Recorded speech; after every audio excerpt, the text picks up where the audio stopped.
कहा था ना मुझे तुम इस तरह सोते हुए मत छोड़ कर जाना।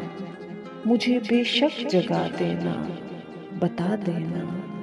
मोहब्बत के सफर में साथ मेरे चल नहीं सकती। जुदाई के हिजर में साथ मेरे जल नहीं सकती।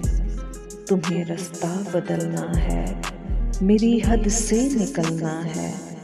तुम्हें किस बात का डर था, तुम्हें जाने नहीं देता।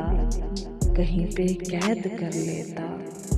अरे पगली, मोहब्बत की तबीयत में जबरदस्ती नहीं होती।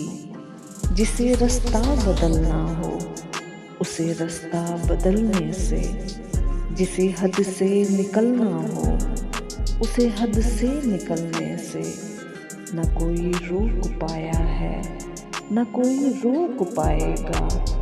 तुम्हें किस बात का डर था, मुझे बेशक जगा देती। मैं तुमको देख ही लेता, तुम्हें कोई दुआ देता। कम से कम यूं तो ना होता। मेरे साथी हकीकत है, तुम्हारे बाद खोने के लिए कुछ भी नहीं बाकी। मगर खोने से डरता हूँ, मैं अब सोने से डरता हूँ।